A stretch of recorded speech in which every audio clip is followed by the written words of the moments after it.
क्या आपको भी समोसा और कचौड़ी खाना बहुत पसंद है, लेकिन इतना झंझट कौन करे और सेहत के लिए भी आप थोड़े से जागरूक रहते हैं।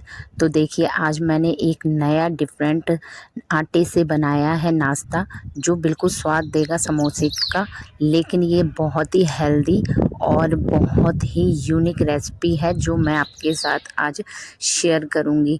क्योंकि आम मैदे से बने होते हैं समोसे तो लोगों को खाने का मन नहीं करता, तो ये बिल्कुल हेल्दी और स्वादिष्ट हैं।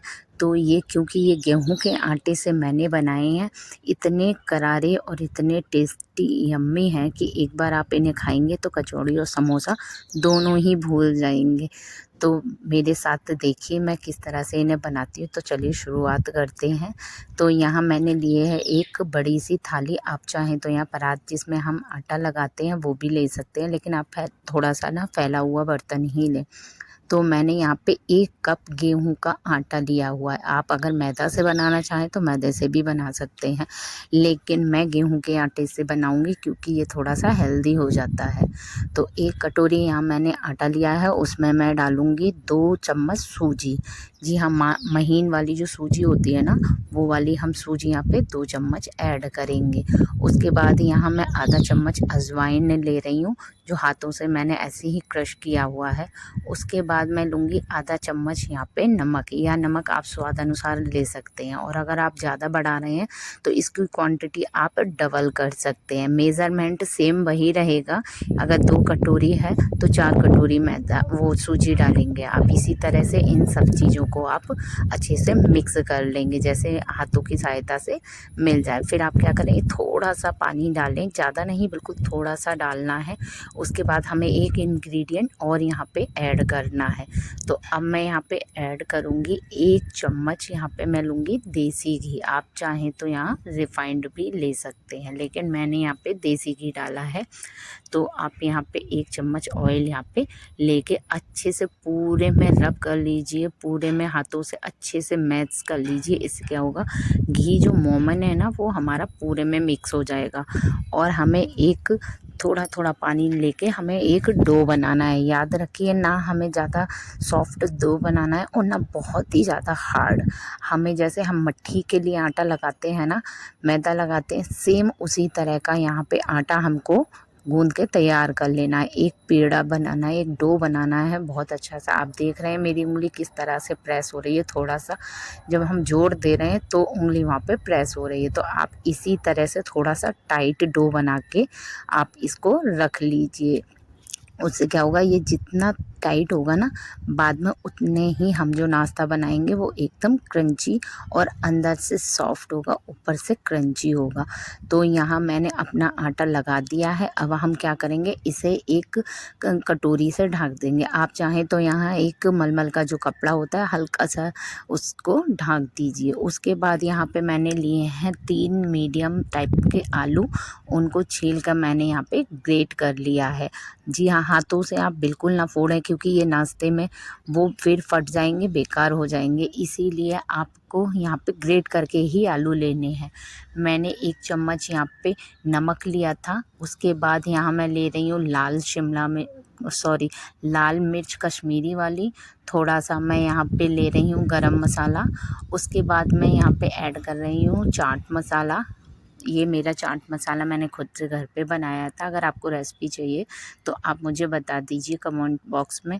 अब मैं डालूँगी यहाँ भुना हुआ जीरा, उसको मैं सबको थोड़ा सा ऐड कर लूँगी, ज़्यादा नहीं। मुझे अभी एक चीज़ और भी इसमें ऐड करनी है, हो सके तो इसमें हम यहाँ पे कॉर्नफ्लावर भी 1 चम्मच ऐड करेंगे। अगर आपके पास नहीं है तो आप यहाँ पे अरारोट भी ऐड कर सकते हैं। तो मैं यहाँ पे 1 चम्मच कॉर्नफ्लावर ऐड कर रही हूँ।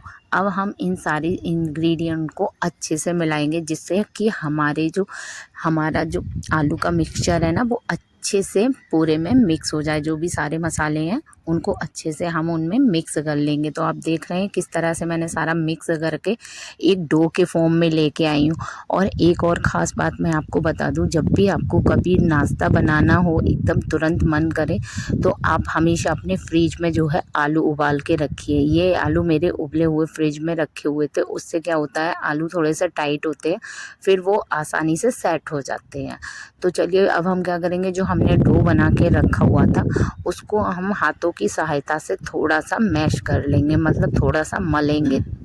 क्योंकि क्या होता है रखने के बाद 10 मिनट के बाद जब हम उसको अच्छे से हाथों से रब करते हैं ना, तो वो और अच्छा सा स्मूथ एकदम बढ़िया सा टेक्सचर उसके अंदर आ जाता है। तो जितना आप हाथों की सहायता से इसको 5 मिनट तक अच्छे से इसको ऐसे मसलिए जैसे मैं आपके सामने करके दिखा रही हूँ। अब हम इसके ना 2 पेड़े बना लेंगे। तो जितना आप बेल सकते हैं, अगर आप चाहें तो छोटी छोटी बेल लें, लेकिन वो ज़्यादा बेनिफिट नहीं होगा, इसीलिए यहाँ पे एक बड़ा सा हम यहाँ पे पेड़ा बनाएंगे। आप देख रहे हैं उतनी, जो 1 कप हमने आटा लिया था उसमें हमारे 2 पेड़े बन के तैयार हो गए हैं।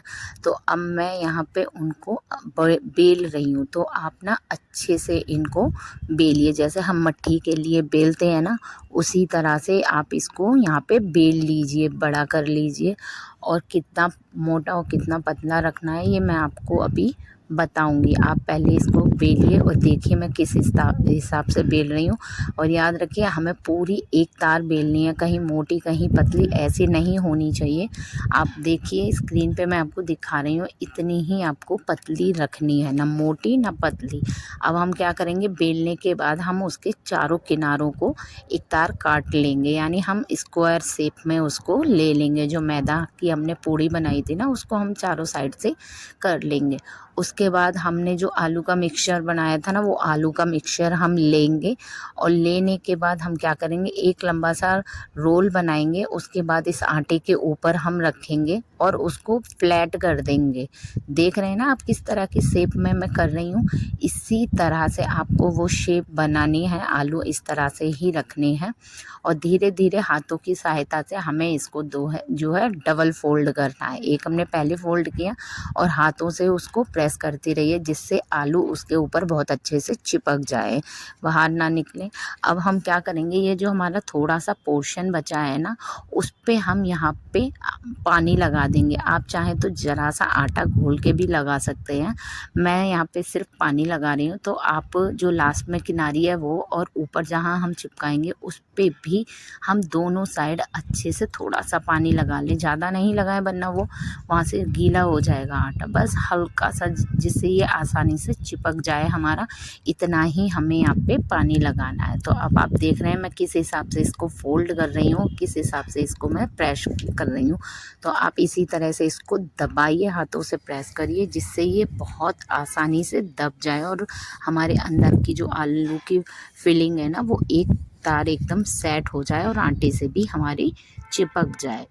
पूरी तरह से आप हाथों को हल्के हल्के टैप करिए उनके ऊपर, जिससे वो अंदर तक एकदम इक्वल हो जाए और पूरा हमारा जो डो है एकदम सेट हो जाए। आप देखिए कितनी अच्छी स्ट्रिप आ रही है, यानी एक पट्टी आ रही है। इसी तरह के फॉर्म में लाना है। अब हम क्या करेंगे, यहाँ पर हम एक शार्प चाकू ले लेंगे। तो जिस तरह से मैं यहाँ पे कट कर रही हूँ ना, आप उसी तरह से यहाँ पे कट मारिए। तो आप चाहें तो डिफरेंट शेप भी कर सकते हैं, लेकिन मैं जिस तरह से दिखा रही हूँ, अगर आप इस तरह से बनाना चाहें तो आप इस तरह से ट्रायंगल में भी काट सकते हैं। आप अपने अकॉर्डिंग शेप कर सकते हैं, स्क्वायर कर सकते हैं या ट्रायंगल कर सकते हैं। तो देखिए यहाँ मैं ट्रायंगल शेप में काट रही हूँ, क्योंकि बच्चों को ये शेप बहुत ज़्यादा पसंद आती है और बच्चे बहुत खाते हैं इस तरह की चीज़ें। तो इस तरह से अब ये नाश्ता जो है पूरा स्वाद हमारे लिए कचौड़ी और समोसे वाला देगा, और इतना हेल्दी है कि आपको भी टेंशन नहीं होगी। तो इस तरह से हम इनके सारे कट करके ये देखिए पीस बना लेंगे। आप देख रहे हो अंदर से हमें फिलिंग दिख भी रही है और कितनी अच्छी शेप आई है, और बहुत ही बढ़िया नाश्ता ये बनेगा जब हम तैयार इसको करेंगे। तो यहाँ जितना भी पूरा डो था वो मैंने एक डो का पूरा बना लिया है। इसी तरह से हम दूसरे डो से भी इसी प्रोसेस से हम अपने बना लेंगे। तो यहाँ मेरे सारे ऑलमोस्ट बन चुके हैं, आप देख रहे हैं ना, यहाँ मेरे सारे कंप्लीट हो गए हैं। अब हम क्या करेंगे, मैंने उसी थाली में 1 चम्मच कॉर्नफ्लावर लिया है। तो आप यहाँ 1 चम्मच कॉर्नफ्लावर लें और इसको हाथों से ना थोड़ी सी जगह में उसको स्प्रेड कर दें, यानी फैला दें अच्छे से। अब हम क्या करेंगे, जो हमने कट करके लिए थे ट्रायंगल शेप में और जो हमारी दोनों साइड है, वैसे तो मेरे को बहुत अच्छे से मैं कह सकती हूँ कि हमारी जो अंदर फीलिंग है वो नहीं निकलेगी, लेकिन मैं रिस्क लेना नहीं चाहती, इसीलिए हम क्या करेंगे, दोनों साइडों से हम अच्छे से इस पर कॉर्नफ्लावर चिपका देंगे। आप देख रहे हैं जिस तरह से मैं चिपका रही हूँ ना दोनों साइडों से, इसी तरह से आपको भी चिपकाना है दोनों साइडों से। हल्का लेना है, ज़्यादा नहीं लेना है, बस हल्का सा टैप करना है और टैप करके बस ऐसे आगे पीछे उसमें रब कर दीजिए आप, फिर अच्छे से वो सेट हो जाएगा। तो हमारा क्या होगा, जब हम तलेंगे तो ये हमारा बाहर नहीं निकलेगा, पूरी तरह से ये हमारे सेट हो जाएंगे। तो इसी तरह से हमें सारे भर के तैयार कर लेने हैं। आप देख रहे हैं जिस तरह से मैंने पूरे में लगाया है, तो अब बिल्कुल भी हमारे आलू बिल्कुल बाहर नहीं निकलेंगे और हमारा ऑयल भी ख़राब बिल्कुल नहीं होगा। वैसे पहले भी नहीं होता, लेकिन फिर भी मैंने लगा दिया। अब हमने यहाँ पे एक कढ़ाई ली हुई है, मैं अब यहाँ पे रिफाइंड ऑयल यूज़ कर रही हूँ। आप चाहें तो आप जिस चीज़ में भी फ्राई करना चाहें, डालडा में या इसमें जिसमें भी चाहें उसमें वो ले सकते हैं। अब याद रखिए हमारी गैस तेज़ नहीं होनी चाहिए, मीडियम होनी चाहिए जब हम ये डालें। अगर तेज़ होगी तो हमारे ऊपर से जल जाएंगे और वो ना क्रिस्पी होंगे और बिल्कुल बेकार बनेंगे। तो आप ध्यान रखिए इस चीज़ का कि आपको घी बहुत हल्का ही गरम करना है। उसके बाद मैं यहाँ पे अपने जो मैंने बनाए थे वो सारे मैं इसमें ऐड कर रही हूँ। तो स्लो आंच पे आप आगे पीछे करके पहले आप इनको 2 से 3 मिनट बिल्कुल छेड़िए मत, क्योंकि ये जब गीले होते हैं ना तो बाहर क्या होता है, कभी कभी चम्मच से वो फट जाते हैं। इसीलिए आप क्या करें, उनको छोड़ दें 2-3 मिनट बाद आप इसको उलट पुलट करके देखिए। फिर आप इसको 5 से 7 मिनट करारे होने तक अच्छे से भूनिए। आप देखिए मैं कितने अच्छे से इनको भून रही हूँ और कितना प्यारा इसमें कलर आया है, आप देख रहे हैं ना। और कोई भी हमारा यहाँ पे फटा नहीं है, एकदम क्रिस्पी और क्रंची एकदम दिख रहा है ना समोसे जैसा। बस यहाँ ये समोसा नहीं है, क्योंकि ये बहुत जल्दी बन जाते हैं, समोसे बनने में बहुत ज़्यादा टाइम लगता है और ये झटपट से बन जाते हैं। तो बाकी के जो बचे हुए हैं वो भी मैं इसी तरह से फ्राई कर लूँगी। हमें गोल्डन फ्राई करना है, ज़्यादा हमें नहीं करना है। और अगर आपको फ्राई नहीं करना है तो आप इन्हें बेक भी कर सकते हैं और आप चाहे तो इन्हें सैलो फ्राई भी कर सकते हैं, ये आपके ऊपर डिपेंड करता है। लेकिन मैं बोलूँगी कि आप इन्हें एक बार डीप फ्राई ही करें। तो मीडियम आंच पे आप गोल्डन होने तक इन्हें फ्राई करें। ये देखिए और लग रहे हैं ना, एकदम देखते ही मुंह में पानी आ रहा है ना, खाने का मन कर रहा है। बहुत ही आसानी से ये नाश्ता बन जाता है और बच्चों के आगे एक बार अगर आपने रखा ना तो वो हमेशा आपसे डिमांड करेंगे कि मुझे वही नाश्ता खाना है, समोसे वगैरह सारे भूल जाएंगे। और आप इनको बच्चों के लंच में भी दे सकते हैं और मेहमानों के आगे भी आप इन्हें बना के रख सकते हैं। और एक और बात कि जब ये हमने बनाए थे, जब हमने फ्राई नहीं करे थे, वो वैसे ही वाले हम फ्रीज़र में रख सकते हैं और 1 हफ्ते तक ये हमारे चल सकते हैं। जब आपका मन हो तब आप इन्हें फ्राई करके खा सकते हैं। तो देखिए यहाँ मेरे ऑलमोस्ट सारे ही सिक गए हैं और कितना बढ़िया कलर और इतना बढ़िया इसका टेक्सचर आया है ना, एकदम करारी क्रिस्पी। देखिए देखते ही एकदम खाने का मन कर जाए, इतना अच्छा फ्लेवर भी होता है इनके अंदर जो स्टफिंग करी है हमने, और ऊपर से क्रंची। और सबसे मज़े की बात ये है कि ये बिना मैदे से बने हैं। किसी को यकीन नहीं होगा कि हमने ये गेहूं के आटे से बनाए हैं, जो कि हेल्दी होते हैं और बहुत ही अच्छे खाने में स्वाद देते हैं। तो यहाँ मेरे सारे रेडी हो गए और देखिए आप कितना बढ़िया दिखने में लग रहा है। जितना बढ़िया ये दिखने में लगता है उससे 4 गुना बढ़िया ये खाने में लगता है। आप इसी तरह से इनको बनाइए और एक बार बच्चों के आगे क्या बड़ों के किसी के भी आगे रखिए, वो आपकी तारीफ़ किए बिना रुकेगा ही नहीं। इतना अच्छा कि बाज़ार से आप लाने समोसे कचौड़ियाँ बंद कर देंगे। और सबसे बड़ी बात है कि ये 10 मिनट के अंदर झटपट बन जाता है। तो अगर आप, और मैं आपको इसका पास से दिखाती हूँ, इनका एक भी तरह से लेयर नहीं खुली हुई है, कोई भी स्टफिंग हमारी बाहर नहीं आई है। आप देख रहे हैं ना, सारी स्टफिंग अंदर ही है। तो बहुत ही क्रंची है। तो आप चाहे टमाटर की केचप के साथ खाइए, चाहे इमली की चटनी से, चाहे हरी धनिया की चटनी से, जिससे भी खाना चाहें खाइए। और मेरी वीडियो अच्छी लगे तो like share subscribe. Thank you. Radhe Radhe.